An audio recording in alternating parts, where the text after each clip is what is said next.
Did you know that from the moment you begin a fast, heaven erupts into supernatural activity that you can't even imagine? While you're feeling hungry down here on earth, armies of angels are receiving their marching orders from the throne room of God. Statistics show that less than 10% of Christians regularly fast, and the enemy is very much aware of this and is celebrating this ignorance. But if most believers truly knew the supernatural power that is released upon them during a fast, they will never go through their lives without fasting. Let me explain. From the moment you begin your fast, the Holy Spirit carries your sacrifice directly into the throne room of God. But here's where it gets incredible. In the spirit realm, fasting is considered a sacrifice, and the interesting thing is that the spirit realm always responds and respects a person who offers a sacrifice. When you decide to give up your food in exchange for something spiritual, heaven responds with a different type of attention you'd normally not get. Think about it like this. If a parent has a child, and that child has the habit of crying, there might be a few times that parent might let that child cry. But if a child refuses to eat for a few hours, that parent stops everything he or she is doing and takes that seriously. This is the same way God views your fasting. He knows that you rely on physical food for survival, but when you put aside your food in order to seek Him, He treats that sacrifice as a high priority. In Philippians chapter 4 verse 18, Paul describes our spiritual offerings as an odor of a sweet smell, a sacrifice acceptable, well-pleasing to God. Your fast becomes a fragrant offering that rises before the Almighty like incense. The moment your fast reaches heaven, God doesn't just acknowledge it, He mobilizes His angelic forces to act on your behalf. In Psalm 103 verse 20, we read about angels who excel in strength, that do His commandments, hearkening unto the voice of His word. Your fasting becomes the voice of His word that activates angelic activities.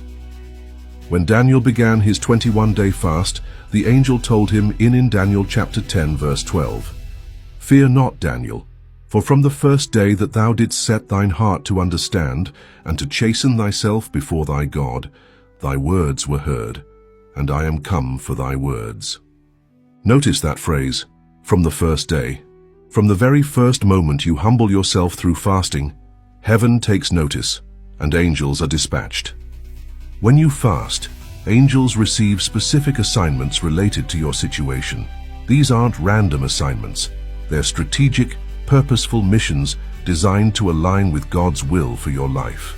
In Hebrews chapter 1 verse 14, angels are described as ministering spirits, sent forth to minister for them who shall be heirs of salvation. This means angels work on your behalf and take instructions. But here's what's fascinating. The intensity of angelic activity increases based on the depth of your fast. A casual skipping of one meal might stir some heavenly activity, but a consecrated fast with genuine spiritual hunger creates what I call an angelic storm in the heavenly realm. Every time you fast, you're not just dealing with physical hunger, you're engaging in spiritual warfare. The enemy has assigned demonic forces to block your prayers, delay your breakthrough, and keep you from your destiny. But fasting changes the spiritual atmosphere in ways that demons cannot withstand. In Daniel chapter 10 verse 13, the angel explains to Daniel about the spiritual battle. "But the prince of the kingdom of Persia withstood me 21 days. But lo, Michael, one of the chief princes, came to help me, and I remained there with the kings of Persia." This reveals that Daniel's fasting didn't just send one angel. It escalated the situation until the archangel Michael himself got involved. The demonic prince was actively fighting against Daniel's breakthrough, but the sustained fasting created enough spiritual pressure that heaven sent reinforcements. This is why the enemy fights so hard against your fasting. He knows that when you fast, you're not just giving up food, you're activating a level of spiritual authority that he cannot match. Every missed meal becomes a spiritual missile launched into his kingdom. One of the most powerful things that happens in heaven when you fast is what I call supernatural acceleration. In 2 Peter chapter 3 verse 8, we're told that 1 day is with the Lord as 1,000 years, and 1,000 years is 1 day. When you fast, you're stepping into this divine time zone where God can accomplish in days what might normally take years. The angels assigned to your situation don't just work during your fasting period. They continue their assignments until the breakthrough manifests. Your fast becomes the catalyst that sets in motion a series of supernatural events that may unfold over weeks, months, or even years. The more consistently you fast, the more angels become familiar with your spiritual frequency. In Revelation chapter 8, verse 4, we see that the smoke of the incense, which came with the prayers of the saints, ascended up before God out of the angel's hand. This suggests that angels are actively involved in presenting our prayers and spiritual sacrifices to God. When you fast regularly, these angels become like spiritual assistants who know your voice, understand your needs, and are ready to move the moment you begin seeking God through fasting. When angels mobilize on your behalf, it affects the spiritual atmosphere over your family, your city, and even your nation. In Ezekiel chapter 22, verse 30, God says, "I sought for a man among them that should make up the hedge and stand in the gap before me for the land, that I should not destroy it, but I found none." When you fast, you become that person who stands in the gap. Your sacrifice creates a spiritual covering that protects and blesses others. The angels assigned to your fast don't just focus on your personal needs. They work to establish God's kingdom in every area your life touches. Your workplace, your neighborhood, your children's schools. All of these become theaters of angelic activity because of your commitment to fasting. When you fast, you gain access to heaven's intelligence network. Angels don't just fight battles, they gather information, provide wisdom, and reveal strategies that you would never discover on your own. In 1 Kings chapter 19, verse 5, when Elijah was exhausted and discouraged, an angel touched him and said unto him, "Arise and eat." This angel didn't just provide food, he provided exactly what Elijah needed at exactly the right moment. Angels have access to divine intelligence about your situation that goes beyond human understanding. When you fast, angels don't just respond to your current situation, they begin working on your future. In Isaiah chapter 65, verse 24, God declares, "Before they call, I will answer, and while they are yet speaking, I will hear." Your fast activates this prophetic dimension where angels begin preparing for prayers you haven't even prayed yet. This is why many people experience breakthrough in areas they weren't even fasting about.